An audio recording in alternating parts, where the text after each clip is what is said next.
Assalamualaikum warahmatullahi wabarakatuh. Balik lagi ke gua Akbar YouTube channel. Jangan lupa follow dan subscribe YouTube channel gua. Ya, karena barangkali berfaedah dan bermanfaat buat kalian semua. Ya, guys. Jadi di sini sekarang ini lagi yang namanya agak sedikit ada kasus ya, kasus yang sangat sedikitnya mengecewakan ya guys, mengecewakan. Apa sih yang mengecewakan?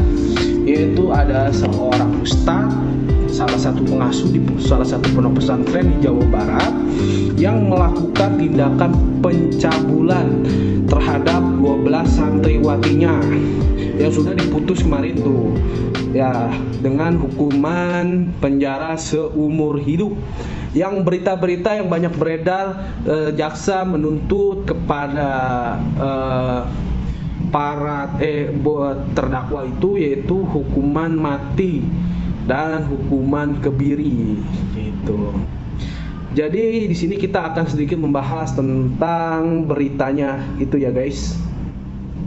Jadi gini, kita ambil dari berita kompas.com. Ya, judulnya yaitu bejatnya Heri Wirawan, guru pesantren yang perkosa 12 santriwati hingga melahirkan anak.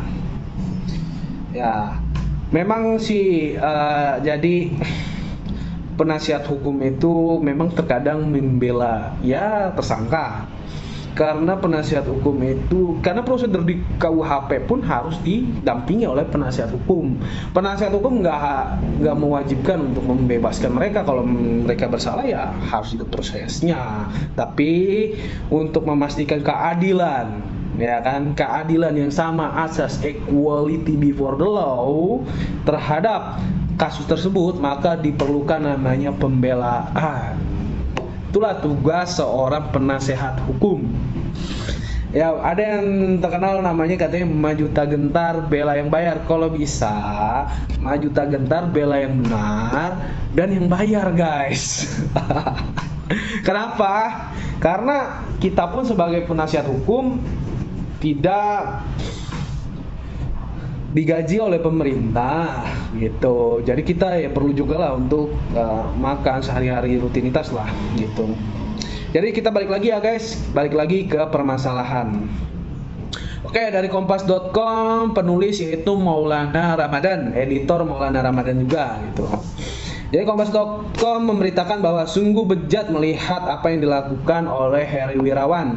Menjalani pekerjaan sebagai pengasuh sekaligus guru di pesantren di Bandung, Heri tega memperkosa menghancurkan masa depan belasan santriwati yang mondok di pesantrennya. Heri Wirawan kini sudah berstatus sebagai terdakwa. Dalam hukum pidana, pertama itu biasanya disebut terlapor.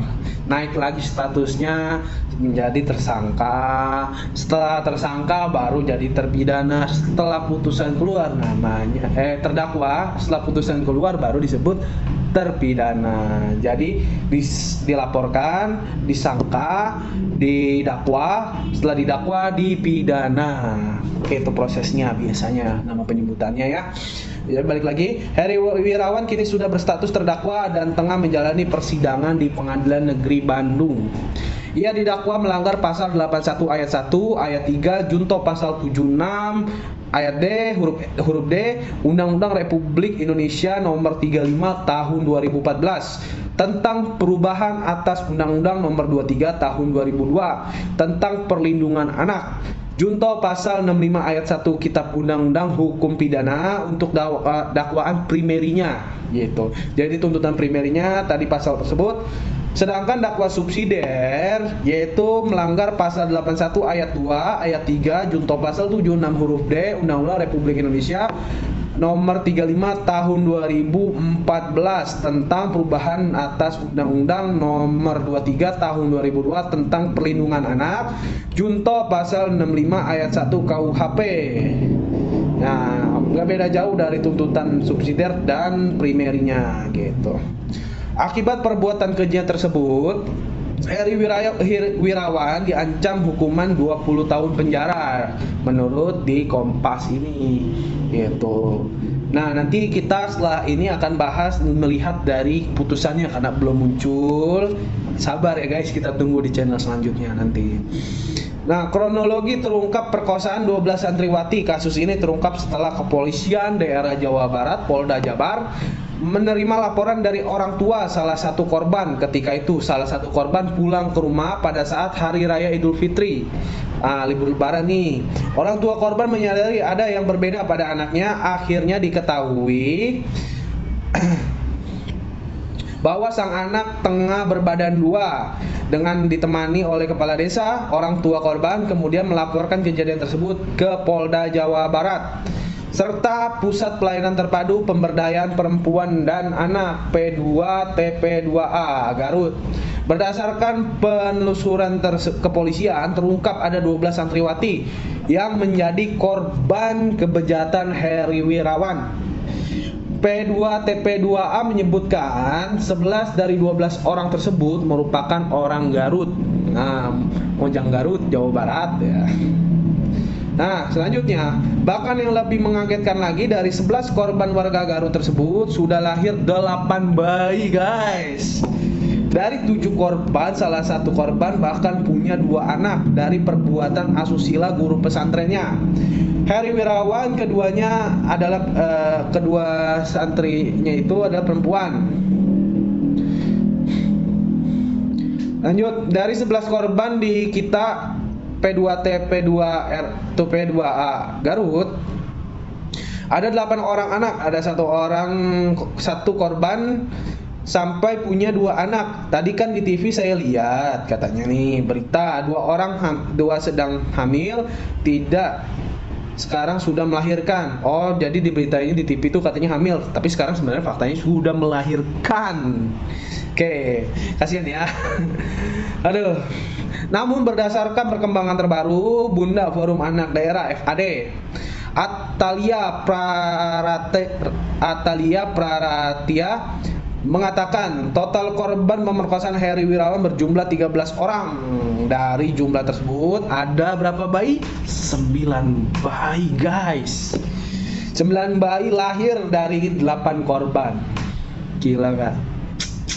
Kasihan, masalahnya bukan masalah, sebenarnya terutama bukan masalah pelecehannya juga sih, bayinya juga gitu. Udah dilecehkan, harus ngerawat bayinya, itu sih yang agak sedikit ya parah lah. Data tersebut muncul hasil dari rapat terbaru bersama Disdukcapil, Dinas Kependidikan, Birokesra, Kementerian Agama, dan DP3 AKB Jawa Barat. Jadi ada anak yang melahirkan 2 kali, rentan usia 14 sampai 20 tahun. Yang terakhir melahirkan itu usia korbannya 14 tahun. Ini sudah data resmi yang sudah terkonfirmasi. Kata Atalia yang juga merupakan istri dari Gubernur Jawa Barat Ridwan Kamil ini, pada Jumat tanggal 10 Desember 2021, korban dijadikan kuli bangunan. Udah diperkosa jadi kuli bangunan. Kebiadaban Heri Wirawan tidak berhenti di situ. Berdasarkan fakta di persidangan terungkap bahwa anak-anak yang dilahirkan oleh para korban pemerkosa guru pesantren di Bandung diakui sebagai anak yatim piatu guys. Gila kan? Anak yatim piatu harusnya lu rawat, lu kan punya agama, ya kan, lu paham agama. Anak yatim itu harus dirawat karena titipan dari Allah. Malah lu perkosa guys, gila gak lu? Oke, lanjut.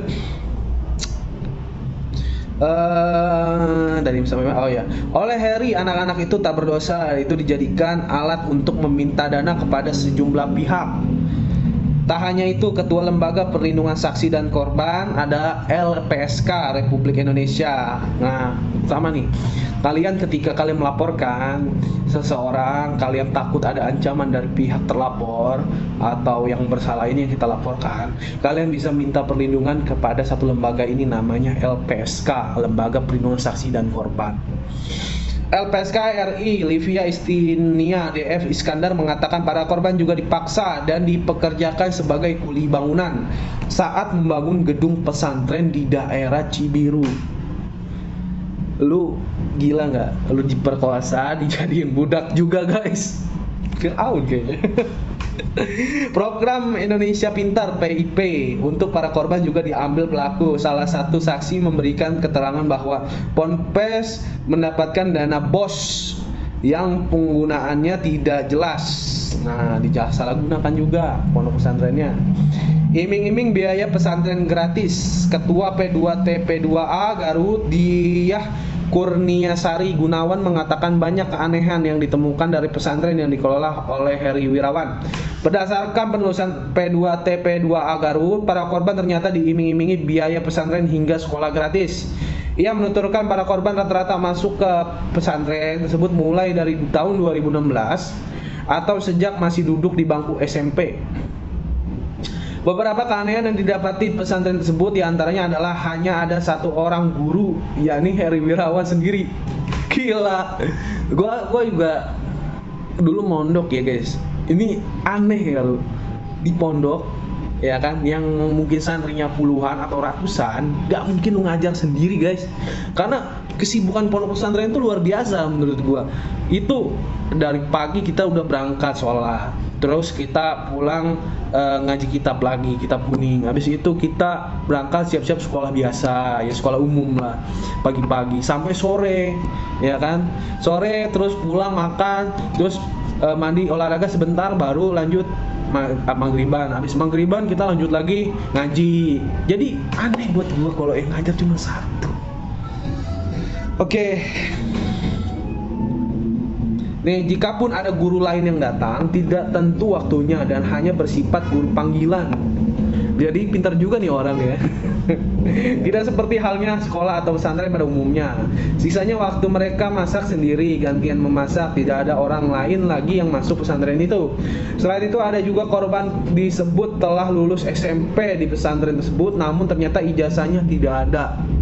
Gila, lu ke sekolah ya kan, terus ijazah nggak dikasih. Nah terus oke. Ini tentang hukumannya guys. Jaksa kaji hukum kebiri untuk Heri Wirawan. Heri Wirawan terancam hukuman 20 tahun penjara. Semula ia diancam dengan hukuman 15 tahun penjara, namun karena statusnya sebagai tenaga pendidik, hukuman Heri Wirawan diperberat menjadi 20 tahun. Karena dia sebagai tenaga pendidik, jelas jatinya ini, sehingga hukumannya menjadi 20 tahun, kata Kepala Kejaksaan Tinggi Jawa Barat Asep Mulyana Jumat 10 Desember 2021. Namun Asep menambahkan pihaknya akan mengkaji hukuman kebiri kepada Heri Wirawan. Nanti kita lihat, akan kita pelajari dan kita kaji lebih lanjut kepada yang bersangkutan karena korban cukup banyak. Namun Asep menambahkan pihaknya akan mengkaji hukuman kebiri kepada Heri Wirawan. Nanti kita lihat, akan kita pelajari dan kita kaji lebih lanjut kepada yang bersangkutan karena korban cukup banyak, tutur Asep. Selain melakukan tindakan pemerkosaan, Heri Wirawan, kata Asep, juga menggunakan yayasan sebagai modus operandi kejahatan. Bahkan Asep mendapatkan informasi dari pengumpulan data intelijen Kejati Jawa Barat bahwa terdakwa diduga penyalahgunaan dana dari bantuan pemerintah, yang tadi dana BOS. Terdakwa menggunakan dana menyalahgunakan yang berasal dari bantuan pemerintah untuk kemudian digunakan misalkan katakanlah menyewa apartemen, sehingga korban merasa yakin, jelas Asep. Sumbernya dari kompas.com, kontributor Garut Ari Maulana Karang, kontributor Bandung Ari Permadi, kontributor Dendi, editor Aprilia Ika Khairina. Oke, kita sedikit bahas ya terkait tentang penyalahgunaan ini. Sebenarnya sih tindak pidananya ada banyak, gak cuma pemerkosaannya aja, agak sedikit ya ekstrim lah kalau gue bilang. Lu sudah menyalahgunakan izin yang sudah diberikan oleh pemerintah, menyalahkan gunanya dananya juga, habis itu lu manfaatin buat memperkosa 12 santriwatinya hingga melahirkan seorang anak. Kita kaji dulu nih. Kalau misalkan kalian mendapatkan suatu pelecehan seksual, ya sama halnya nggak terlalu parah seperti ini, misalnya pelecehan seksual aja, itulah. Misalkan pelecehan seksual, kalian laporkan, biasanya banyak yang sih yang ngadu ke gua, dia itu nggak takut untuk melaporkan pihak terlapor tersebut karena takut tidak ada jaminan. takut dibunuh, takut diancam, takut ya banyak lah. Nah tadi yang gue bahas, lu harusnya ngelapor namanya ke LPSK, Lembaga Perlindungan Saksi Korban. Terus lapornya kemana? Kalau ini ke polisian di mana tempat kejadian tersebut terjadi, yaitu berdasarkan lokus deliktinya. Nah, tempat kejadian terjadi sudah dilaporkan. Ingat tuh, di tempat kejadian bukan berdasarkan KTP tempat tinggal dan bla bla, bukan. Karena ada lokus delikti dan tempus deliktinya. Nah, hukumannya ini si Heri Wirawan ini, hukumannya akhirnya hakim memutuskan hukuman penjara seumur hidup. Ya, menurut kalian gimana? Silakan kalian komen. Hukuman untuk Heri Wirawan ini pantasnya apakah dikebiri, kimia, atau hukuman mati, atau hukuman hakim tersebut sudah sangat pas gitu, atau adil lah. Kalau gue pribadi sih, menurut gue sudah sangat adil hukuman seumur hidup gitu. Kalau kita berikan dia hukuman kebiri, takutnya karena dia kejahatannya cukup banyak guys. Kejahatan juga menyalahgunakan dana pemerintah satu, terus juga menyalahgunakan izin yang diberikan oleh yayasan oleh negara membentuk yayasan pesantren. Banyak sekali keuntungannya, kerugiannya yang ditimbulkan akibat perbuatan Heri Wirawan ini gitu. Jadi kalau gue sih pantas diberikan hukuman penjara seumur hidup. Kalau diberikan hukuman mati, ya ibaratnya kurang diberikan sanksi selama dia di dunia gitu kan kita sanksi itu kan, atau hukuman itu tidak hanya di dunia, di akhirat pun kita akan diberikan pertanggungjawaban. Nah, kalau hukuman mati, setelah mati dia tinggal selesai, Allah yang mengadili gitu kan, atau Tuhan yang mengadili. Tetapi perlulah namanya dia mengetahui itu ya kan, di penjara seperti apa ya kan, ya di lapas seperti apa gitu ya, dipikirnya mungkin enak kali ya. Ya pantasnya emang orang ini diberikan hukuman seumur hidup gitu. Nah kalau misalkan dikebiri, kayaknya sih menurut gua pribadi, karena hukuman kita kebiri itu belum pernah, atau belum ini sih, jarang gitu, karena belum diatur secara detail atau berdasarkan asas lex specialis figurat legi generali. Belum ada hukum acara yang menyatakan menyatakan hukuman kebiri ini gitu. Mungkin kalau kalian tahu, bolehlah share di channel ini ya. Menurut gua sih sangat pas hakim memutuskan perihal putusan tersebut. Itu penyalahgunaannya juga, terutama jangan hanya diberikan bebankan pribadinya aja. Ini akibat dampak dari perbuatannya itu yang harus dipikirkan juga guys. Lu pikir ini anak hasil ya gelap lah, masa depan si anaknya, terus masa depan korbannya atas tindakannya si Heri Wirawan ini harus dipertimbangkan juga sebenarnya. Ya dituntut juga, diberikan misalkan Heri Wirawan ini harus bisa memberikan nafkah anaknya itu ya kan, ditanggung juga akibatnya itu ya terutama sih ya haruslah namanya diberikan perbaikan semula gitu. Ya saran gua sih itulah yang harus dipikirkan ya kan, anaknya itu nasabnya ke siapa ya kan. Terus si korban ini harus namanya bimbingan secara psikolog, seperti kayak ya agar supaya tidak ada gonjangan psikologis ya kan. Berat itu loh, menjadi seorang wanita itu harus menanggung. Ya dia mah enak aja. aduh.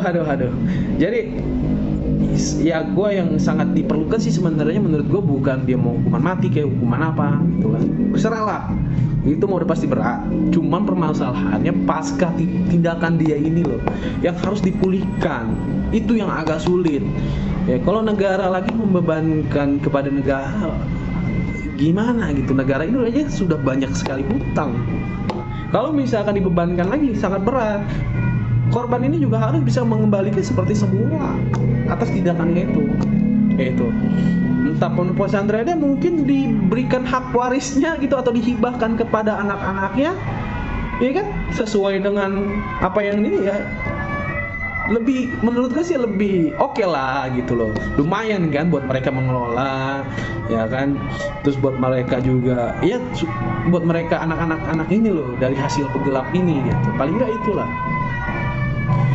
ya, itulah sedikit kasus yang lagi fenomena ini. Jadi salam hukum, jaga kesehatan, lagi pandemi COVID-19 meningkat ini. Ingat, ya kan, kejahatan selalu ada di mana-mana. Kita harus waspada, terutama kepada orang-orang baru yang menjanjikan hal yang nikmat, padahal belum tentu nikmat, ya kan. Jadi buat gua berhati-hatilah, banyakin pelajaran tentang ya pengalaman orang lah, biar supaya tidak disalahgunakan atau dimanfaatkan oleh orang lain. Jadi sekian, wassalamualaikum warahmatullahi wabarakatuh. Salam hukum, balik lagi ke Akbar Channel. Wassalamualaikum warahmatullahi wabarakatuh. See you.